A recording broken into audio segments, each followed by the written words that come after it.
on parle d'une femme qui est plutôt intellectuelle, qui actuellement a soit créé son entreprise ou est sur sa propre entreprise, soit vous effectuez des études ou vous comptez reprendre vos études ou passer un diplôme, une formation interne. Il y a quelque chose dans cette idée-là, peut-être que vous planchez sur une thèse ou une méthodologie de quelque chose. On parle de santé au niveau du poids. Hein. Je pense qu'il y a quelque chose qui fait qu'on est sur la notion de diète, de régime, de s'alléger physiquement, de changer physiquement, de se transformer. Ouais, c'est ce qu'on dit. Il y a plusieurs projets sur le feu, c'est ce qu'on n'arrête pas de me dire. Et les traits de personnalité de cette personne, très aérienne, très mercurienne. Donc une femme qui est plutôt dans la surdouance, qui est plutôt géniale, qui touche à tout, qui sait beaucoup de choses, qui fonctionne dans la psychologie inversée, c'est ce qu'on me dit, psychologie inversée, et qui est plutôt littéraire, littérature, cinéma, etc. Qui est restée plutôt une femme adolescente, une femme enfant, voire même qui a un caractère presque androgyne, qui aime bien changer d'apparence, un coup s'habiller en masculin, un coup en féminin. J'ai quelque chose dans cette idée-là, en fait. Hein. Quelqu'un qui aime bien semer le trouble au niveau de sa personnalité. Donc voilà pour la féminine ou pour l'homme à sensibilité féminine. Voilà de qui on parle.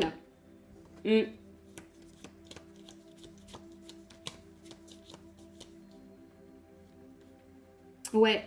Et on vous dit que cette femme ou cet homme à sensibilité féminine, sans le vouloir, c'est bien inconscient, sans le vouloir, alors que il ou elle était absorbé par des prérogatives reliées à du professionnel, reliées à des études, à des enjeux, voués à le ou la stabiliser sur son avenir financier professionnel, cette personne a emporté votre cœur, sans le vouloir, c'est ce que l'on dit. Dans le lot, cette personne vous a entraîné dans sa fantaisie, et finalement, vous vous êtes apparemment cogné contre la réalité. Ouais, parce que cette personne n'était pas prête, pour le moment, n'était pas prêt ou prête à vous donner ce que vous recherchiez, c'est-à-dire la passion. On est plutôt sur quelqu'un, comme je vous l'ai dit, qui est plutôt intellectuel, qui a tendance à rationaliser, à intellectualiser ses sentiments.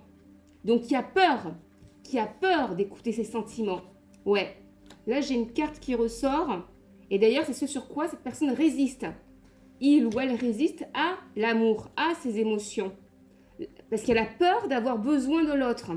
Et on est sur quelqu'un qui, tout le temps, qui durant toute sa vie, a tout le temps été plutôt indépendante, autodidacte. C'est ce qu'on me dit sans cesse. Hein.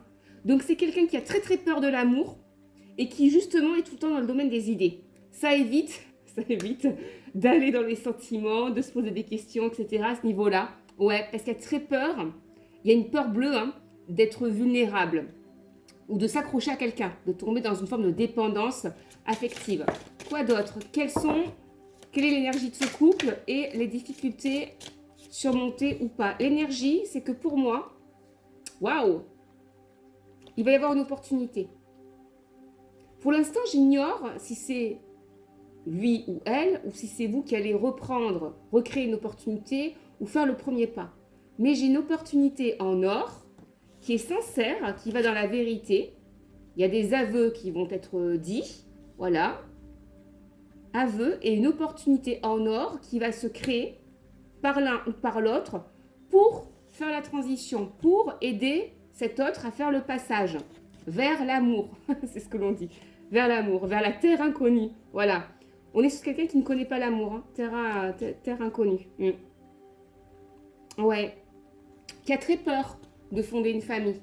J'ai la sensation que cette personne n'a jamais été intégrée dans sa famille, a tout le temps été rejetée. Ouais, même encore actuellement. Et c'est quelqu'un qui ne connaît pas ce schéma-là. Donc du coup, ça ne l'intéresse pas. Parce que, voilà, ça ne m'intéresse pas parce que je connais, toute ma vie, ça a été que du rejet. J'ai tout le temps été le mouton noir. Donc au fond, l'amour, c'est pas pour moi et la famille, c'est pas pour moi. Je sais que c'est même pas la peine. Il y a presque ça dans l'idée. Et la difficulté à surmonter, c'est ça. C'est arriver à mettre les pieds dans l'eau, cette personne, et non pas à le ou la convaincre, hein, mais à lui mettre les pieds dans l'eau, dans le bain, pour le faire comprendre que l'amour vrai, l'amour sain, ça existe. être dans une famille qui n'est pas dysfonctionnelle, qui n'est pas tarée, ça existe. C'est plutôt ça. Ouais, c'est quelqu'un qui se préserve de l'amour parce que, bah, bobo à l'âme, quoi. Bobo au cœur. Je connais, j'ai vu. Et comme j'ai pas vaincu, bah, du coup, ça m'intéresse plus. Voilà. Des forces. Waouh, c'est quelqu'un qui est hypersensible. Je vous l'ai dit, sous l'armure de cet autodidacte, on est sur quelqu'un qui a une sensibilité féroce. Hein. Voilà, moi je pense que c'est quelqu'un qui montre un côté léonien, c'est-à-dire ce caractère de lion, de lionne, de personne sauvage.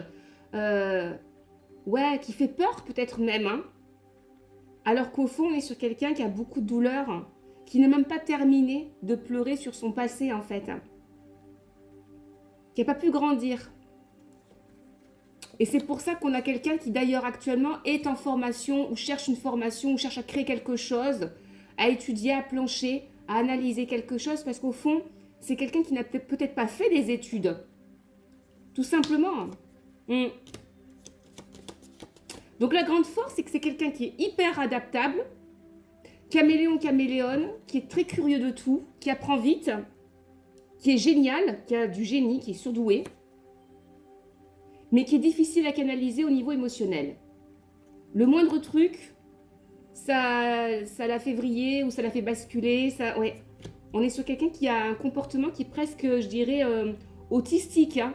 Tout ce qui est surdouance, TDAH, autiste ou hypersensible.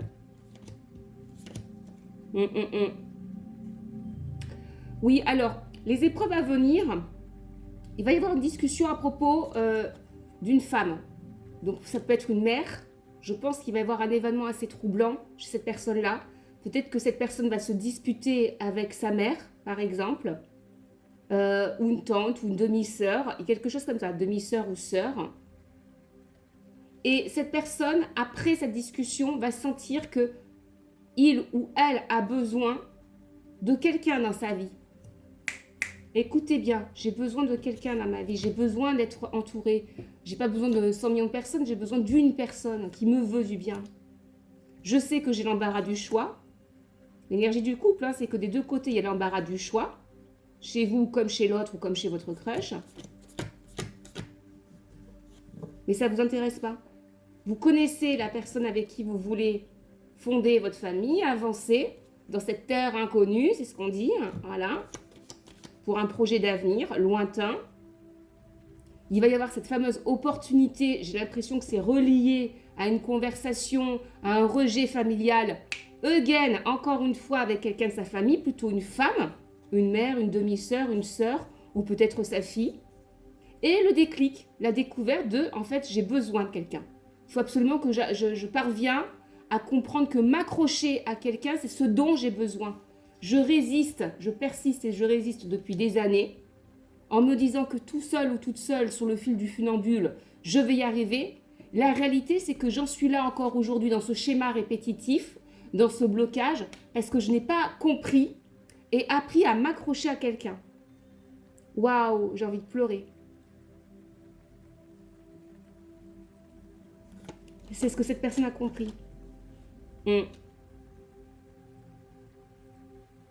3 de coupe, il y a une invitation, il y a une fête, il y a quelque chose qui va dans cette idée-là. Ouais. Les forces, c'est que tous les deux, vous êtes plutôt fêtards, fêtardes, festifs. Vous aimez bien l'heure de l'apéritif, les soirées, sortir au cinéma ou aller à des concerts, vous retrouver entre amis. J'adore. Ouais. Pour vous, à la rigueur, les amis, c'est un peu votre famille. C'est plutôt ça, des gens que vous choisissez. Ouais. C'est ce que m'on dit. Hein. Et pour moi, il y a une déclaration d'amour, quelque chose qui va être officialisé devant les autres, devant des gens, devant des amis, devant une famille. Ça va être officialisé entre vous. Hein.